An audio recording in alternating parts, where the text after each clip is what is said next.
Okay, so good afternoon or early evening. Let's start this reading club. Today we're going to be discussing the book AI 2041, 10 Visions for Our Future, by Qiufan and Qiufan. But today, because of the time constraints and because this book has a lot of material to discuss, we'll only be discussing the first 5 chapters of this book. So, just as a general book summary, AI 2041 talks about different aspects of AI, from deep learning and computer vision to autonomous vehicles and healthcare, as well as the impact of AI in the future. So the book asks the question, what will the world look like 20 years from now in 2041? And has 10 fictional short stories, each focused on a different topic with an insightful nonfiction analysis. So moving on to the questions, the discussion questions. Um, First of all, in chapter 1, in the story in chapter 1, what is GI or Ganesh Insurance? Um, and would you like an AI system like that to do things for you? So Max, would you like to answer? All right, so it essentially is like based off your decisions and your like daily decision and what you do, and then it'll like increase or decrease your essentially your insurance rates based off how like because that's really how insurance works. Because the AI knows everything about you, then it can like determine for what like right from wrong, and what like harms uh insurance rates, and it tries to like deter you from that in the process too. So yeah. So it's essentially trying to help you, like if you do things well, like it's trying to you can help decrease your insurance, but if you like do things that are generally looked down upon in society, I guess, then it increases the insurance. And so the A system, like it's like what I like for it to do things for me, like it is technically a little bit privacy invading. Like, yes, it is directly given to the AI, but again, it's like, do I really want all of all of my like all all aspects of my life to be like in a way to be like controlled, just like decrease like insurance, and like it's a little bit like against like human nature, honestly too. Yeah, great, Max. That's an interesting answer. You actually answered kind of some questions I wanted to ask later on. But yeah, that's a really interesting answer. Mm, Chloe, do you have another answer? Because this is Um, kind of like an open question. I mean, Um, Max basically said what I'm gonna say for the first question, so I'll just answer the second one. Um, I feel like, yeah, like as Max said, it's like a bit like hard to keep your privacy. I feel like it kind of like because in the story it didn't let like the girl date with a boy because it's like it knew that like the public would look down, as Max said. So I feel like I wouldn't really like it because like it kind of judges you in a like wrong way. Like something's good, like where it stops you from smoking, but like if you're ever in a relationship with someone and it stops you with a relationship, then like don't think people would like that.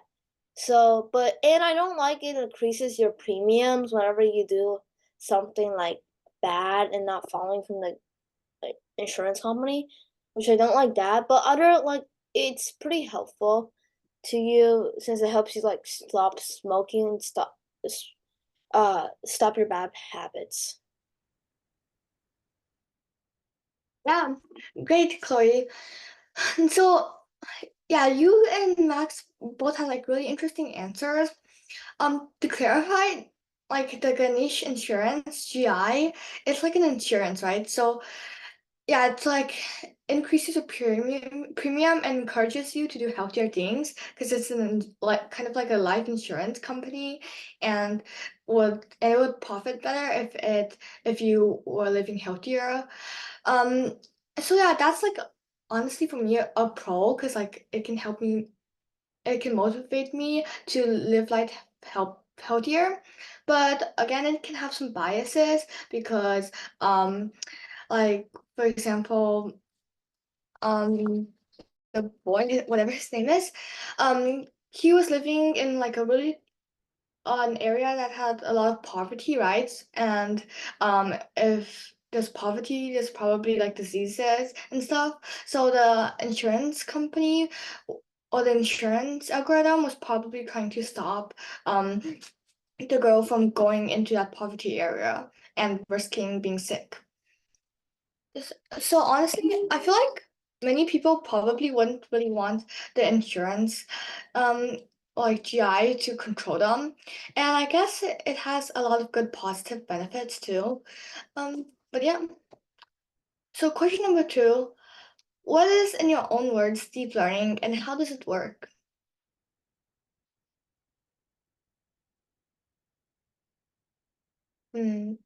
Max? So here's my best guess. I cannot remember it off the top of my head if the book talked about, but it's um based off like, so deep learning, like AI, it learns from like mistakes. So if you're trying to tell an AI to choose the color red and you give it a red and then some green and blue and it chooses a blue, then it subtract points, and if it is red, it essentially gains weight. It's like that's essentially how it works. And the deep learning in this scenario with Ganesh is essentially it's learning what is right and what is like what like decreases premiums in society, or at least what is quote unquote at least right, and what is also quote unquote looked down upon in society. And it essentially learns from that. It learns from what the information people feed into it, and then what it learns by itself when it later on experiences or is tested. Yeah, cool, Max. So yeah, that's a pretty good answer. Does anyone else have any like more in detail answers they want to share? Okay, well, Max said like generally, but deep learning is like a type of AI or artificial intelligence where like it's fed on large amounts of data and has like many different layers of artificial neural networks. Um, so like for example, if you input data into it, the data will go through many layers of like neural networks and output like a kind of like output output. So question number 3. What are some potential benefits of GI and similar AI-powered programs? And I know you guys already listed some benefits, um, and some. Okay, not. I'm just gonna skip that question because you guys already answered part of that question. So question number 4, and this is like again an open question. Many of these questions are like open questions, so there's like no right or wrong answer. So can you list some potential examples where artificial intelligence can be used? Oh, and as a reminder to everyone, I would like encourage everyone to like speak up and like answer.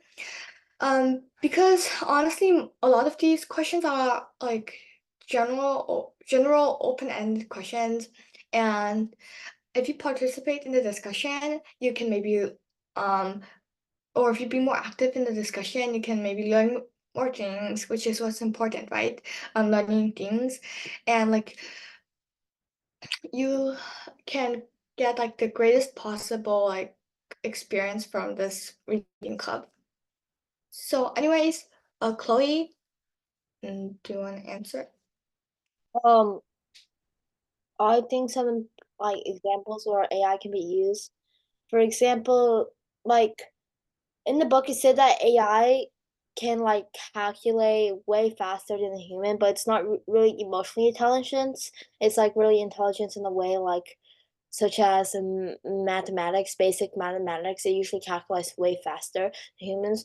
So like like AI could be used to help solve like really complicated problems, or like AI could be used during like as detectors, like because like there's many deepfakes. AI can be used to um detect whether a video is fake or not, and many other examples, which is uh many other examples. Yeah, those are excellent examples, Chloe, as like the book touched on in like later chapters. There's like a lot, like almost infinite amount of examples where AI can be used. So Max, do you want to answer? Also, later on, I'm gonna go around calling everybody to see if they have like an answer, especially to these open-ended questions. Yeah. Yeah, so for number 4, like, so there's like infinitely many potential examples where artificial intelligence can be used specifically regarding analytical data, and like how that could be used to make decisions in times where a normal human cannot process because of other factors, and because in the artificial intelligence is specifically made, specifically tested, specifically has deep learning into a particular aspect or amount of particular aspects. So I think like a really good one of that, not really a good one, but just as an example, it was trying to like there was an artificial intelligence that a video, and it was talking about how they were training this and the person essentially was training this artificial intelligence how to climb a stair, how to go down a stair, and how to climb it down up a stair. Now for a normal human that is easy. However, like for artificial intelligence, they have the analytical, and after they have the deep learning, then they are able to do that. So that could also be put into other aspects. So that same AI could be put into any other aspect that can that uses all analytical data and uses that and has very little emotions. Yeah. Okay, yeah, interesting, Max. Um, yeah, that's a great answer. So, does anyone else want to like answer this question? Again, like you can just list some possible examples where AI can be used, or like some things you think AI, like some core things you think AI can do in the future or right now. Okay, Daniel, do you want to share anything you think, any ways AI can be used in the future, probably? AI can be used to track the weather. Oh, sorry. Maybe my internet connection is kind of bad. Can you say that again?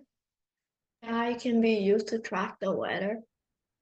Oh yeah, track the weather. Yeah, like some weather forecasting systems, like they can use AI to like forecast weather or anything. Mm, yeah, cool. Um, Rohan,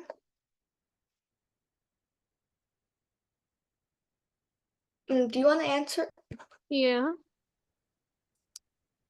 Oh, I was just asking. Do you want to answer question number 4? Yeah. So in my artificial intelligence, I think should be used in like cars, like to to drive like autonomous vehicles. Yeah. And I think it should also be used to like help people around like with their homes and GPTs related stuff like Chat GPT, helping them like just talking to them through chat. Yeah, Rohan, those are amazing like answers. Yeah, AI can definitely be used in like autonomous vehicles or in like a recent example like ChatGPT. And yeah. Um, and Oliver, do you want to answer?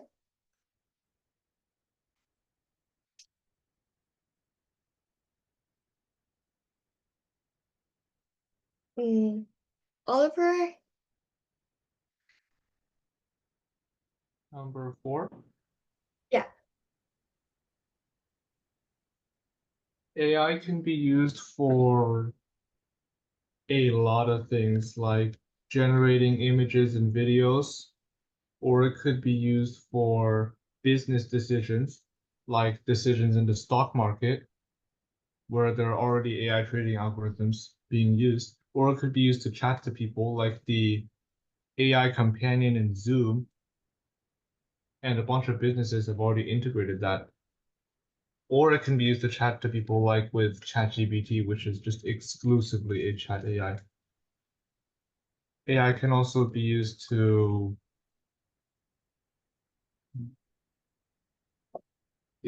suggest stuff to people, like inspire them probably. For example, if you want an idea, you can just go ask the AI and it might be able to point you in the right direction and give you an idea that you wouldn't have thought of otherwise. Mhm.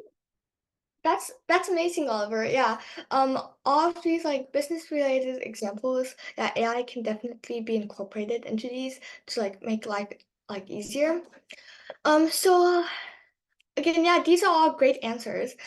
So as you can see, some of these questions are mostly open-ended, like kind of like for fun, you know. Just like to like share like what are some like useful applications or some like poor answers or something. Yeah. Okay, moving on to chapter 2. So, question number 1 is how does computer vision work?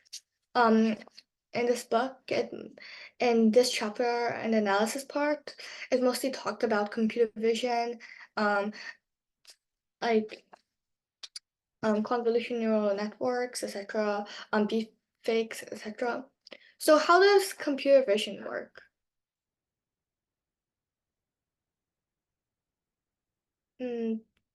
Does anyone know?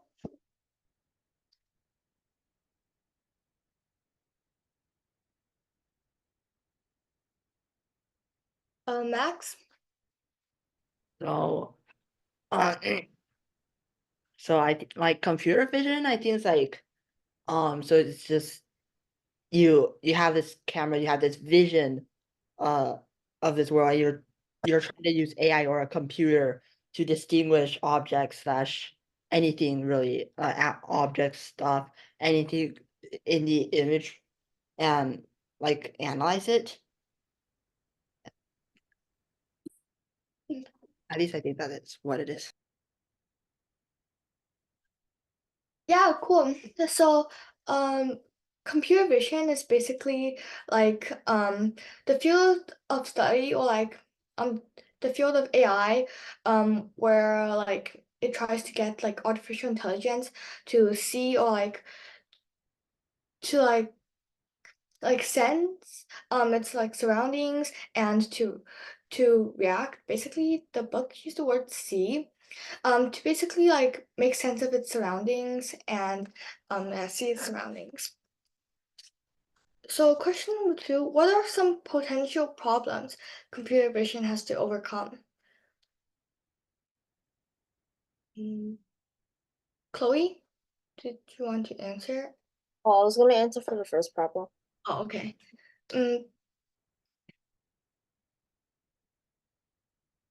Okay, does anyone else want to answer besides like Max? And Max, thank you so much for being like so active. Again, like this reading club, to get the most out of this reading club, I would really encourage you to be like more active and like to respond more because it can help in like better discussions and for you to like learn from this. What is computer vision again? Uh, sorry, what did you say again? What is computer vision again? Oh.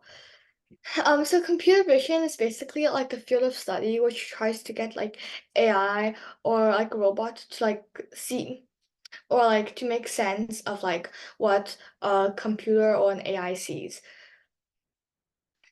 For example, like they can use like image processing, image recognition, object detection, like object tracking, where they like follow an object across a video, or like in like a real-time scene, etc., etc. Like where it tries to get a robot to like actually like see, like not just like as a camera, but like recognize what it's seeing.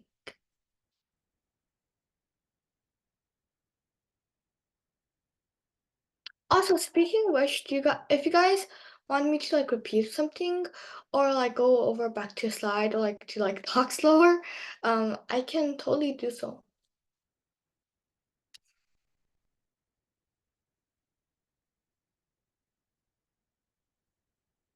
Mm,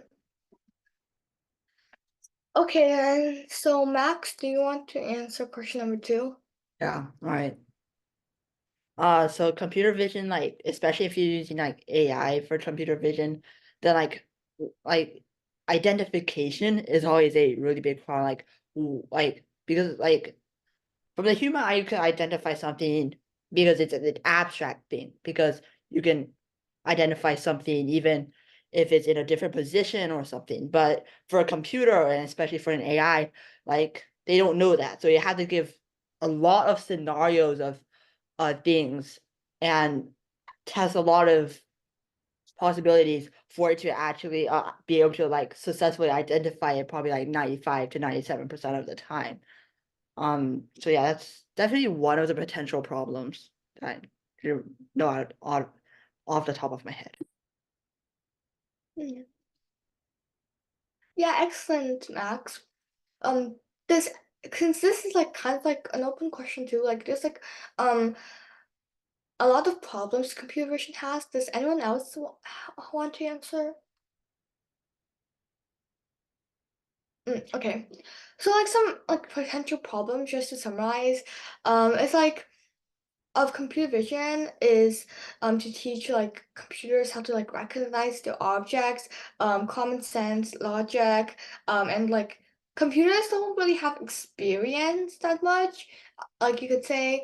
So again, those are some problems computer vision has to overcome, because they can't just teach your computer to like see or like have a camera. They also have to teach your computer how to like recognize the surroundings. So question number 3, can you describe how convolutional neural network may work? And how does this connect to computer vision? Chloe? So basically, CNN works is like it's like divided, like they have a low level and a high level, and they kind of examine pictures for like in this book they gave example for like a zebra, and if like CNN like was going to use their like from the book lower level filters, they might look for the black lines or white lines, but if they're using the higher level filters, they're going to look for the ears, the head. So it's basically like CNN is like filters that like examine images, really. Exactly, Chloe. That's an amazing answer. That's actually what I was gonna say. So basically, like a convolutional neural network is just like a layer of filters, right? Like in a hierarchical like order, starting from the lowest level of filters, and it can like steadily like build up, like classify. For example, like in your example for the zebra. But yeah, that's great, Chloe. Um, so okay, this might be a kind of obvious question, but how do CNNs and like image recognition connect to computer vision? Daniel? They both are like AI using scanning or and to see like images and photos of life. Great, Daniel. Yeah. So yeah, you said it pretty well. Basically like computer vision, like it's basically teaching a computer to see or recognize its images. So CNNs and image recognition can help like a computer classify its images. That's great, Danielle. Moving on to question number 4. As the book said, scanning every deepfakes, of course, as the book said, scanning every video on the internet to see if it is a deepfake would require a lot of computing power. So what's an alternative solution to like scanning every video on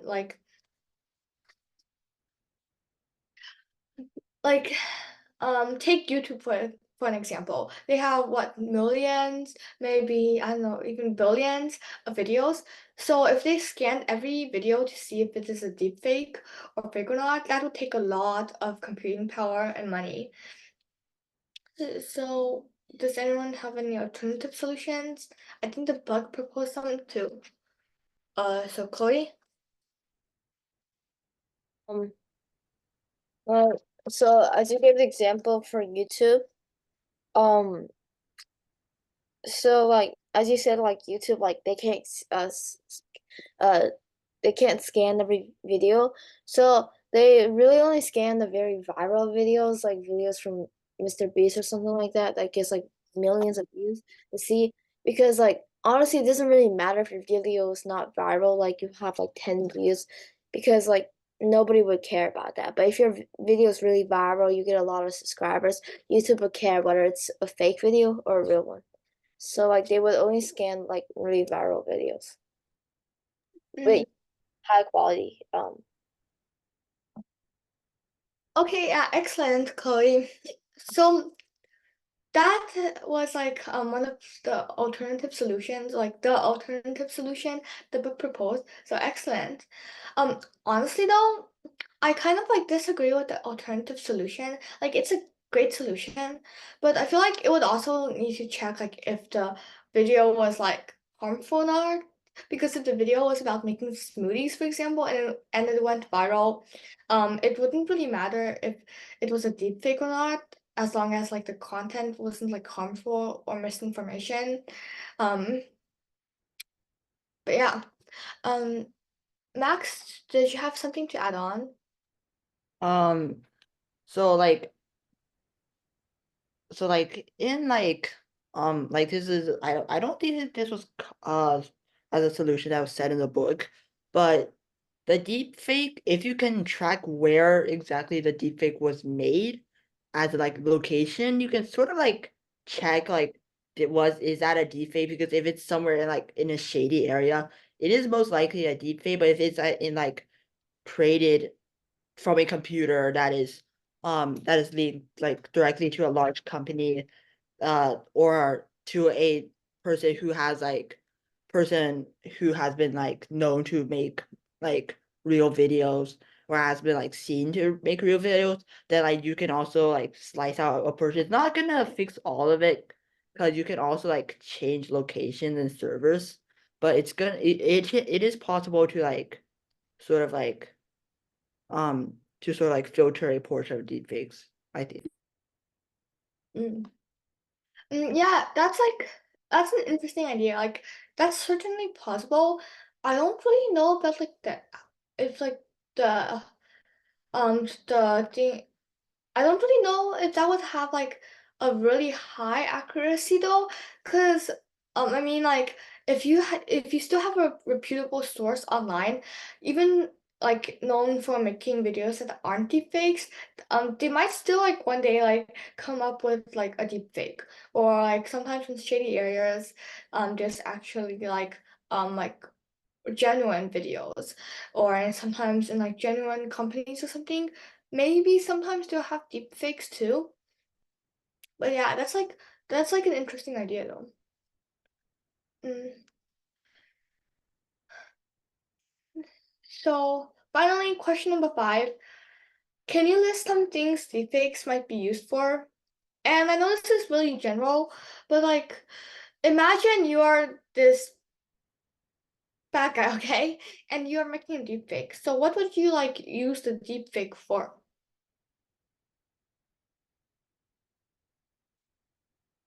Chloe? Like some things deepfakes might be used for. Yeah. So some deepfakes might be used for, like in the book, like some of them was just like one of the main deepfakes was used like in a bad way. They wanted to like cause like a lot of public reaction, and like so deepfakes might just be used for like just for a big like public reaction. They want everyone to be like, wow, shocker. Or like deepfakes might want like, since the election's coming up, deepfakes might be want like people to go on someone's side instead of like the other people's side.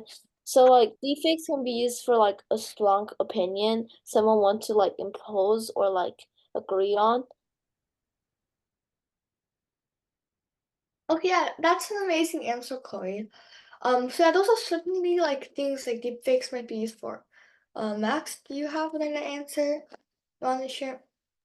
Yeah, so hopping off of what Chloe said, a lot of like deep fakes, like by itself, like fake, is just it's usually not used in like a good manner because it's used to like fake something. Like there was actually a deep fake, I think not long ago, I think in the Obama time, and essentially it was, and now these people admitted it was a deep fake. It was like it was a test purely done to like show, and essentially it had a Obama talking about some like talking, and it wasn't like really good stuff, and it was like intended like to like show that like you can create a deep fake, and a lot of times if it's undetectable, then that would severely harm a person's reputation or something like that. It could be used like it could be very dangerous, to be honest.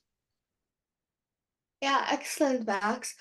So as you said, like a lot of times when people make deepfakes, it's probably for like a bad reason, or it's like there's probably like no use in making a deepfake. Um, so yeah, they could like as Chloe said, like before an election, they could like change some people's views of a political candidate, or they could cause misinformation or bad reactions to something. They could be about something bad or anything. Um, yeah. So what do you think would happen if deepfakes became totally undetectable? Like, what do you think would be the reaction to like what do you think a normal person's reaction to like videos online or the internet or like deepfakes would be? Um, and do you think it's probable that deepfakes will one day become undetectable or not? Mm. Also, by the way, Chloe, were you like raising your hand or not? Yeah, raise my hand. Um. Okay, since you and Max yeah, you guys are really active, which is a good thing. But since Sam raised his hand, I'm going to call on him. I think that deepfakes will still be detectable if like they're not that if they're not very good deepfakes, but they're like very good, like the person who made it like covered everything, then it could be undetectable. Hmm. Yeah, great, Daniel. Mm, so does anyone else have any like other opinions they want to add on to this? Yeah, great, Daniel. Thanks so much for sharing.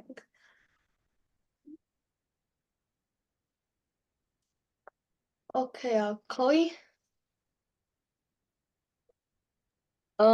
If deepfakes were like really undetectable, I feel like there would be like people who wouldn't trust the internet that much anymore because some stuff they might be seeing might be like fake, and nobody wants to really like hear fake news.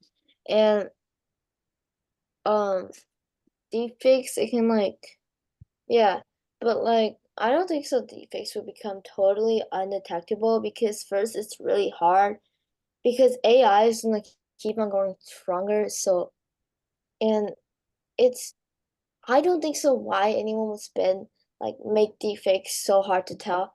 Because that costs like a lot of money. I don't think so. Why anyone would like pay like millions of dollars just to make a fake video? I know maybe for public attention, but like most likely not. That's a really interesting take on that, Chloe, too. Yeah. I agree. Yeah. Max? So if deepfakes became totally undetectable, yes, it's still dangerous. It's still dangerous. However, at that time, people are like most likely reasoning based on how likely is that going to happen. Again, that is also dangerous because something they might seem likely but still be a deep fake. It is definitely like very dangerous because if it's totally undetectable, uh, that's that means that like anything in the world, like even like even like visual things could possibly be fake. Like even a car on the street. Like there was this video and it was like people there was this YouTubers and they added screens onto the car that's based off the surroundings of the car. Now if they had AI and they had made the screens more like that, it could also be they could make like what is essentially like you are visually having like car even if it's not even there or something like it is definitely very dangerous. And the probability that it becomes 100% as in 100% undetectable is, I think, highly unlikely unless it's like 1 million years later.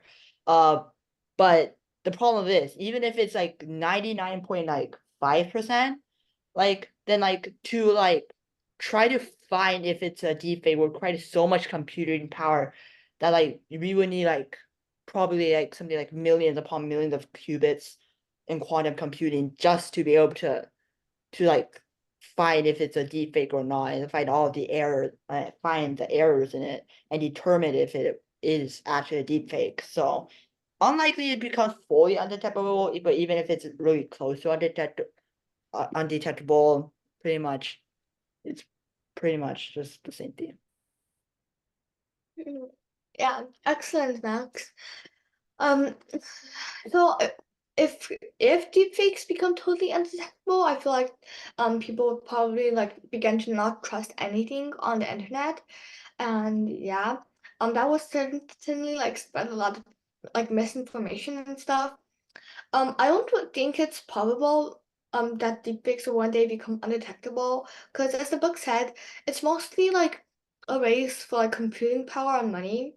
But if you were like some like shady like corporation or something, or like if you're even like if you're some kind of high status person with a lot of money, um making an undetectable deepfake would be really hard and would require a lot of computing power and money.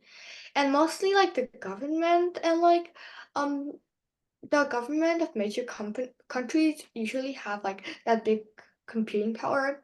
So I feel like it would be really hard to make like an undetectable deepfake. But yeah. Okay. So moving on to chapter 3, twin sparrows. Um by the way, remember chapter 3, like just make sure everyone like remembers chapter 3. Okay.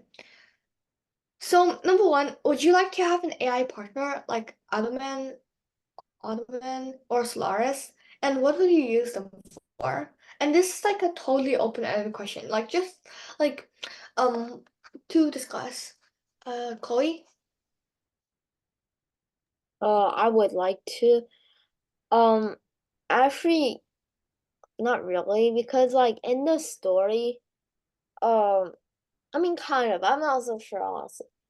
But like in the story, like Golden Sparrow, like the nerd, his dad kind of like controls the AI thingy, and then like it's just that he makes him kind of like you have to study hard and you have to become great, and then he's like so into becoming the best of the world. Unlike Silver Sparrow, and he doesn't like Golden Sparrow because of his like AI thingy. He he's so surrounded by AI that he doesn't really focus on like communicating with others and like so like you know I feel like we shouldn't be so surrounded by AI. Like AI could be helpful, but we shouldn't like take AI by an advantage. So I honestly don't feel like the need to have one. I mean, I do have friends, so I don't really see the need having one. Oh, um, I like my take on an AI partner. Besides like making a friend, it was also like to help education. Like it like could search up things or analyze things for you better. But yeah, I can like see your point of view on that though. Um, Also, Chloe, by the way, do you sympathize more with Golden Sparrow or Silver Sparrow? What? Do you sympathize more with Golden Sparrow or Silver Sparrow? Uh, um, uh, uh, oh, I agree with Silver Sparrow more.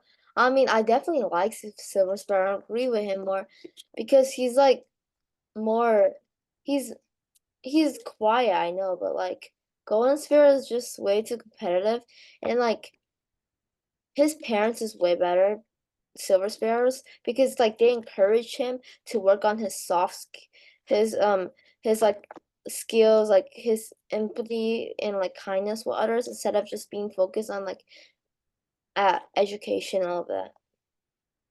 Okay. Do you think Golden Sparrow doesn't have a lot of like soft skills?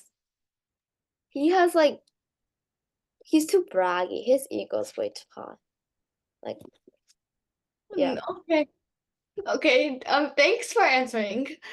So, yeah, that's a really interesting answer.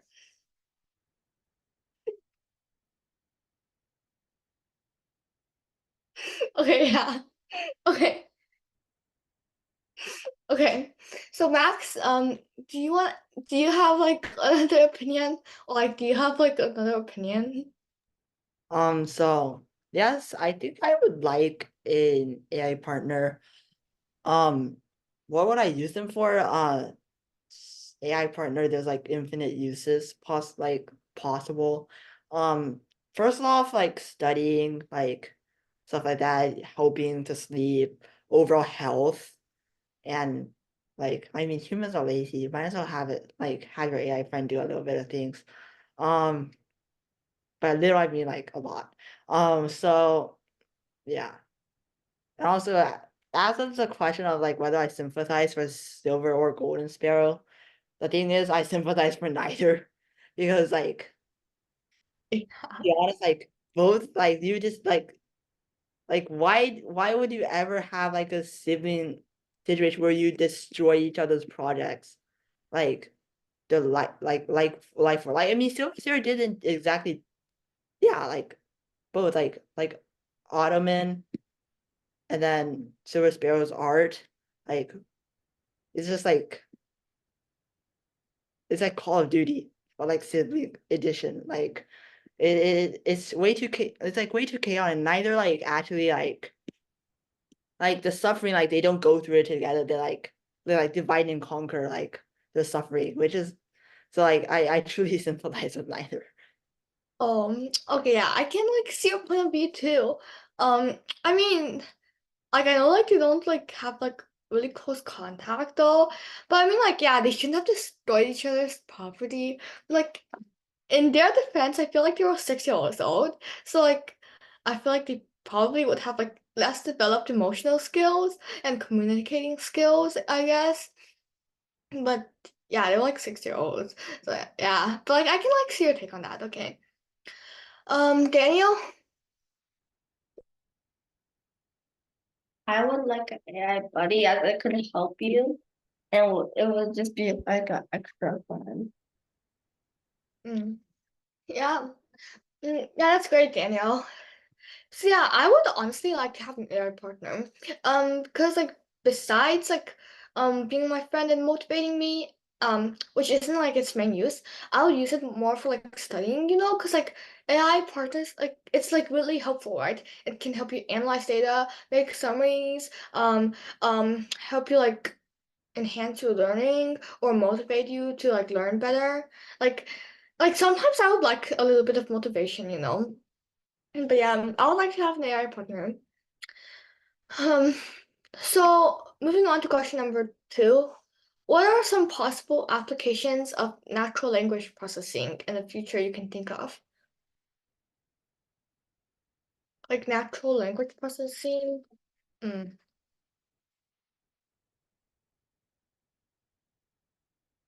Question number 2.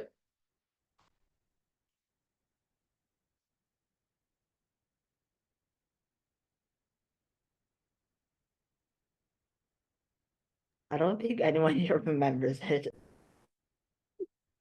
Okay. Well, does anyone know what natural language processing is?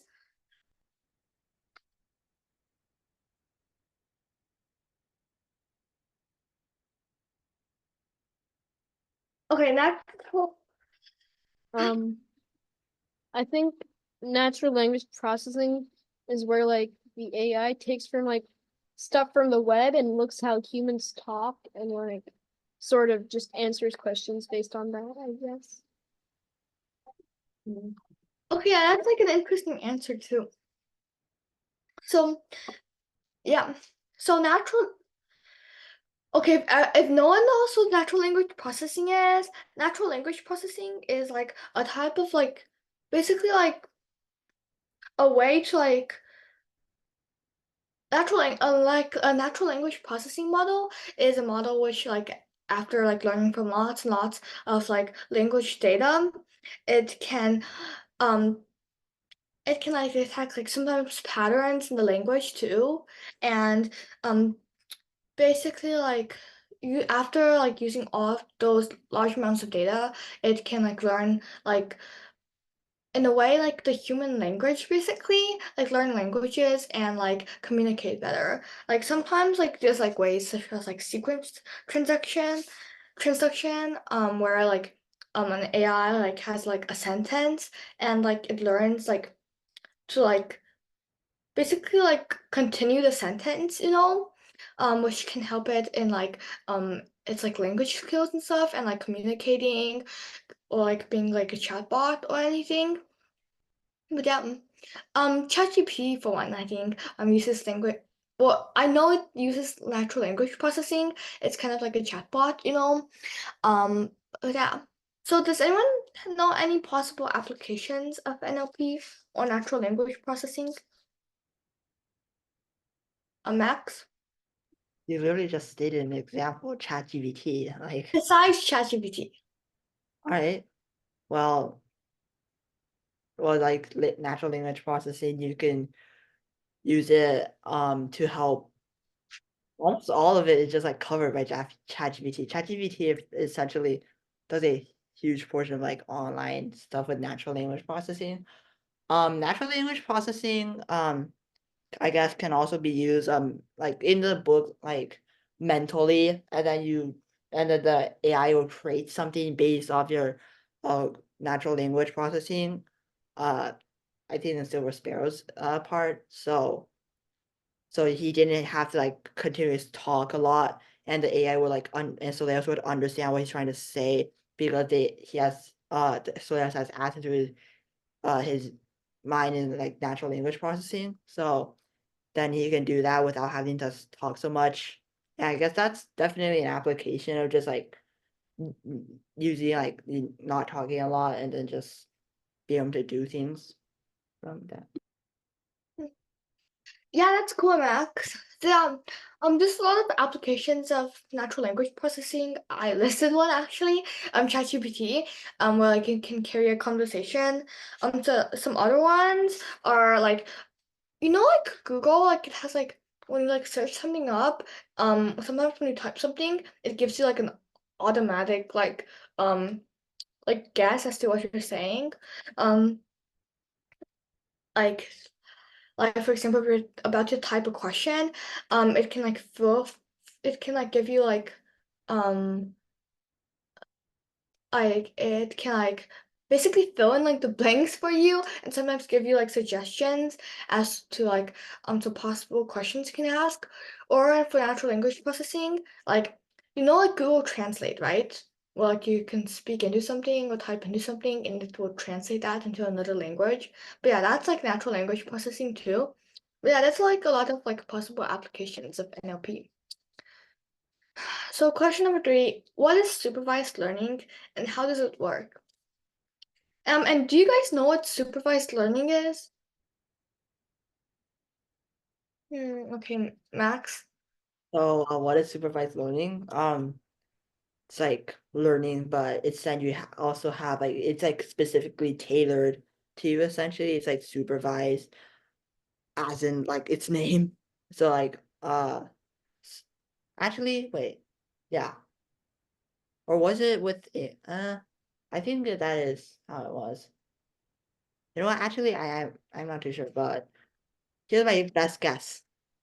So learning like a human learning is like supervised by an AI, and the AI can specifically tailor it to I think what the person needs, what the person needs to learn. I think that is it, but I could be wrong. Oh, yeah, that's like a good answer. Actually, that's not the exact like definition of what supervised learning is. But if you don't know what supervised learning is, then I'm assuming like a lot of you don't know. Um, oh, you can answer. Supervised learning is basically that like from the book it says that supervised learning is basically when like you give AI an input and AI will give an output corresponding to your input you gave to the learning. Mm.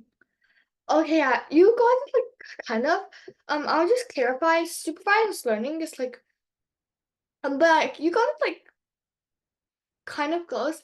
So basically, supervised learning is where like it's a type of like way to like I guess like train a model where like you give it like a set of input and output where where like the you have like where it's like labeled correctly. For example, if you give it like a set of data like an input and it generates an output, there's also like an you can also have an a true output or like a correct labeled output.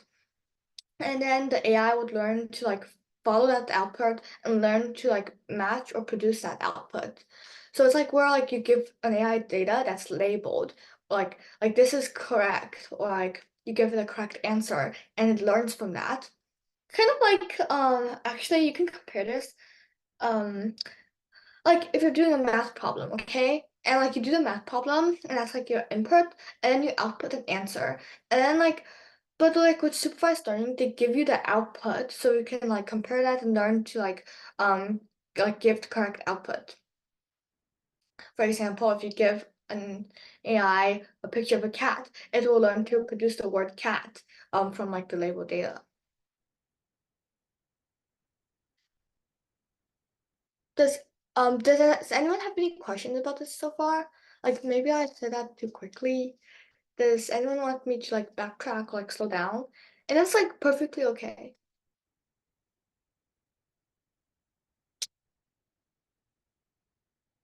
Okay. Mm, okay. So moving on to chapter 4, contactless love. Number 1, how do you think AI has or like can reshape healthcare? Um, you can list some ways. Chloe? I'm pretty sure this is true. Apparently there's like some like AI like can replace apparently it's like AI can be doctors, they can help perform surgeries and like help like check with the patients. So and like imagine one day we like it would be normal if when we go to a doctor office, we wouldn't see like human being. We would see like an AI robot giving performing our surgery or like giving us checkups or something. Maybe that would happen like 2050 or 2040 where it become like normal for us and like doctors would be doc there wouldn't like companies would not really hire doctors anymore. They would hire they would hire companies that make AI robots for them to be doctors. For maybe one day that'll happen. I don't know.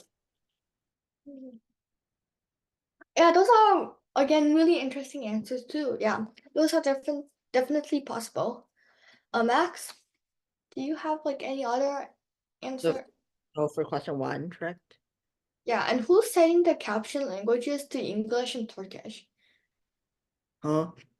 Okay, whatever. Max?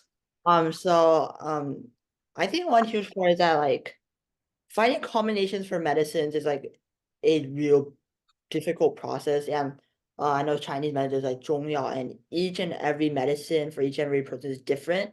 It works, it's not really economically, but if we can implement AI into like analyzing a person's sickness, what exactly is the sickness, and then using that, and then being able to create a specific medicine tailored to that person, that can really reshape healthcare, because you're no longer using these pills that are for a general sickness or for something or is like for like multiple, not for something particular, and you can make something that's very particular using AI, then we could like it could definitely like save a lot of people's lives and reshape healthcare.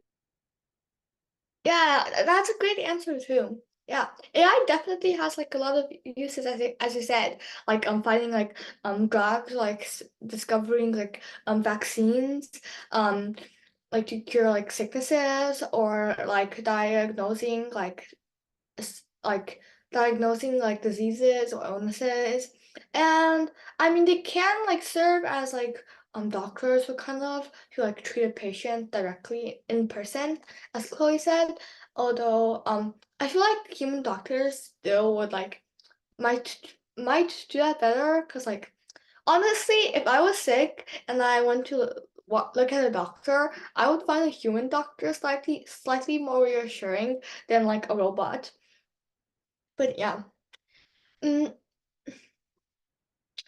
so moving on to the next question, why haven't some earlier AI projects on healthcare succeeded? Like IBM Watson, for example. Um, the book talked about this. Chloe? Because like AI is it's really complicated, and like doing surgery using AI is or something like that, or like doing medical stuff. It's really complicated, especially in this sector. So like usually it doesn't succeed after like many tries using artificial intelligence. After artificial intelligence have advanced in technology for like maybe over several years, it might be ready for um uh like more difficult projects in the health sector to succeed in using AI. Mhm. Yeah, that's like certainly like an interesting answer. Of course, in the case of IBM Watson, that didn't really succeed.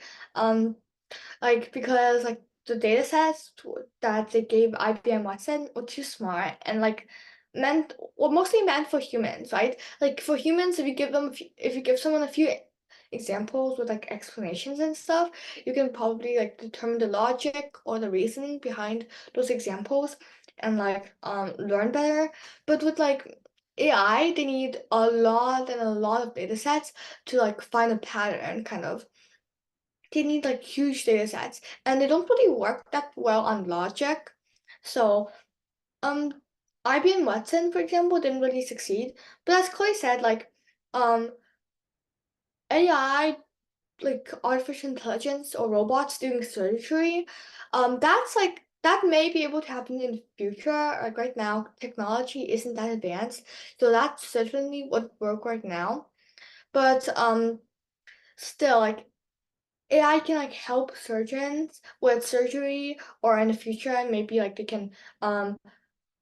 like they can maybe improve to do more and more or help doctors more and more with surgery. But yeah.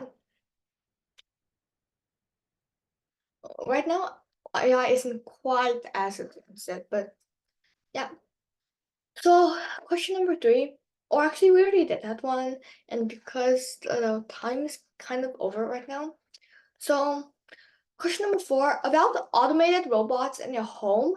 What do you think are some possible ways in the future automated robots can help you in your house or like in daily life in your home?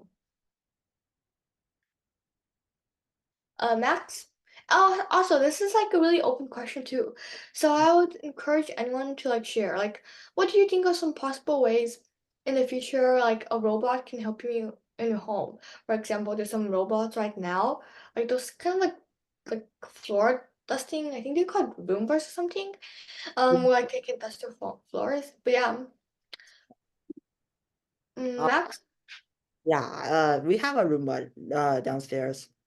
Um, it's it has no AI, but it is automated. So yeah, that is definitely one possible way. Another, like, it can all a robot can help you like wash clothes, because that's something like tedious, not really often done. The robot, there are this is personally, but a robot can also probably help you, like remind you when to cook food, when to do all these like housework and all of that. Um, yeah, and then the automated robots, like, it's not limited to the Roomba. The Roomba is just, it cleans the floor or it mops the floor, or it does both. It can't like clean like other places of the house. Um, yeah, and like it can robot AI and robots can also help with security of your house. I think that is also a big one. Like, if you can have a complex AI with computer vision, that complex enough to be able to identify robbers from humans, from like the robbers' decision making, or like just system, and be able to like actually like do something about it, like the AI be able to do something, that could be definitely be like very big security plus for a house. So yeah.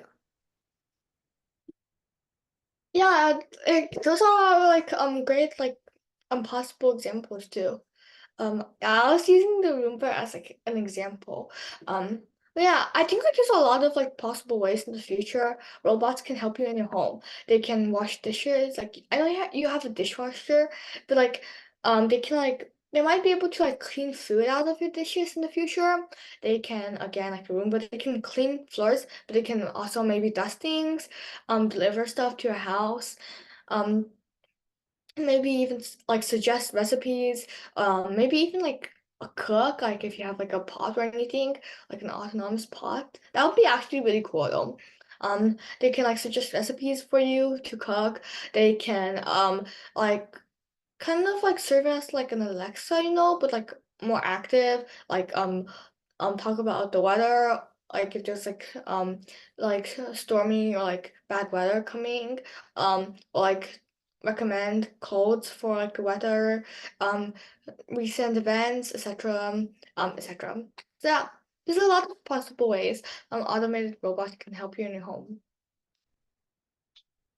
Okay, in chapter 5, My Haunting Idol, I actually really like this story. But yeah, what is one way VR, AR, and MR will be used in the future, do you think? Like, like in what gadgets to do what tasks? I find like VR really cool. So question number 1, what is one way you think XR will be used in the future? Mm, like what are some possible applications? Does anyone have any ideas?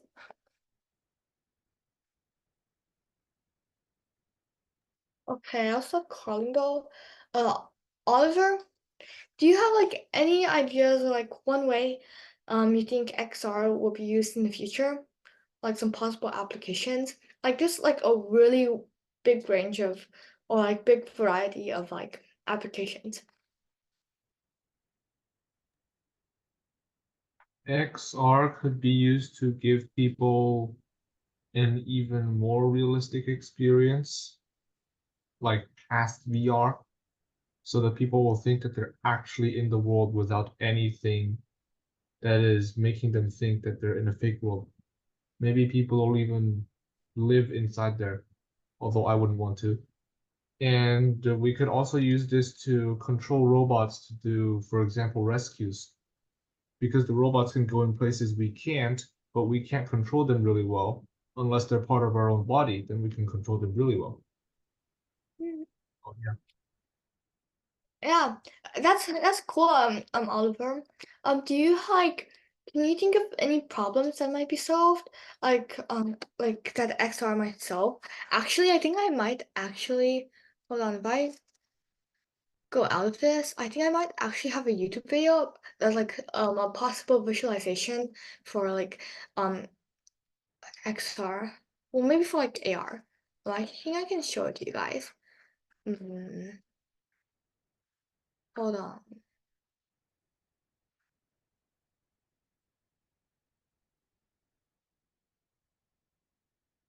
Okay.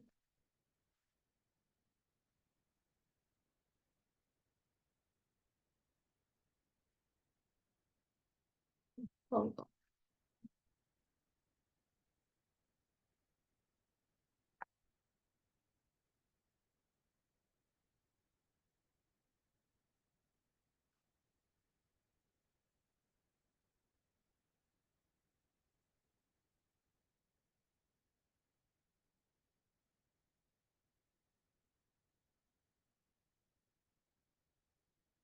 Okay, I think I might have it. Bruh.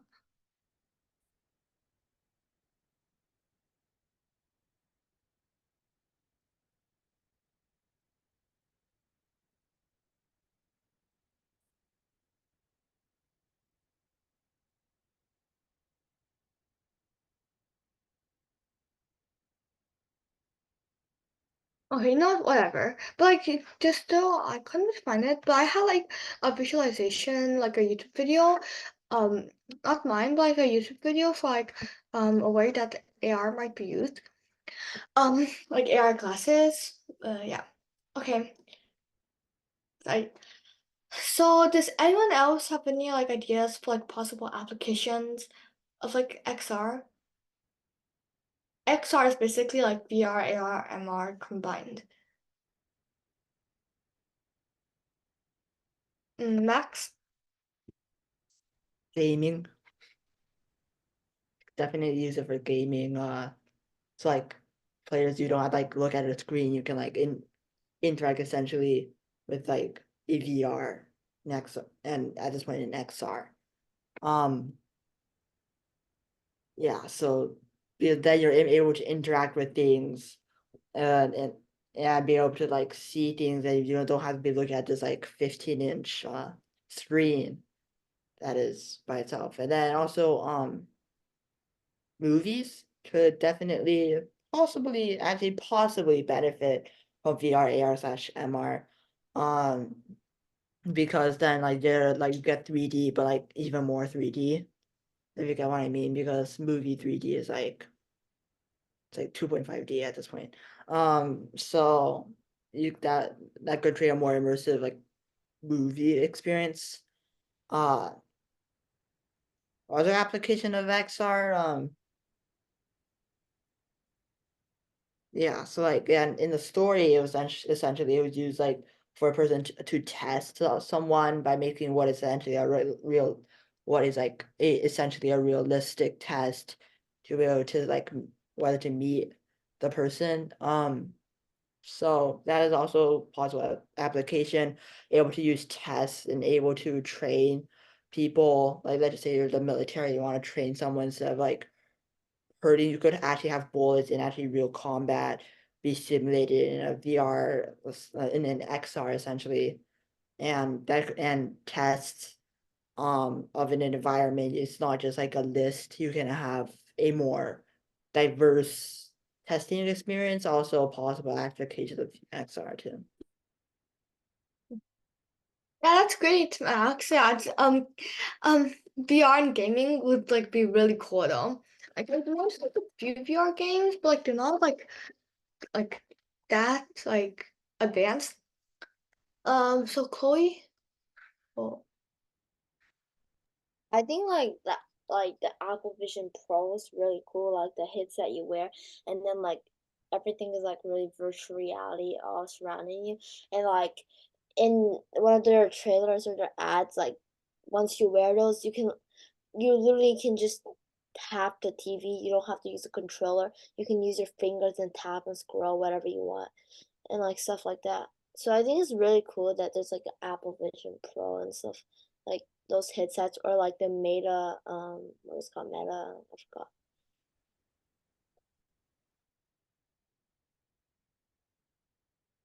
Oh. Hmm?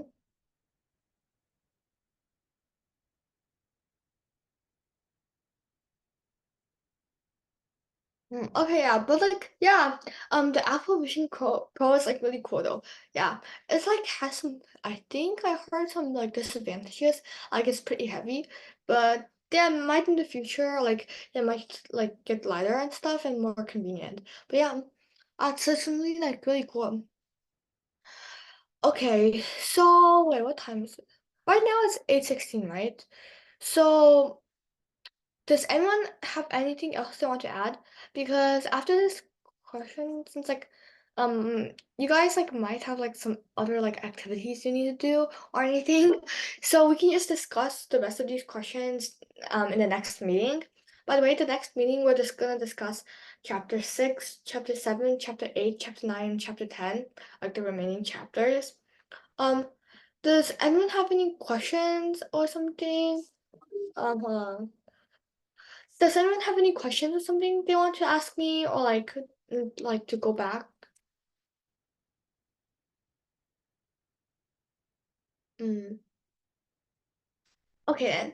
If not, then um if you guys have any questions, you can like ask me right now. Since we're like pretty short in time here, I will like I can like end this meeting.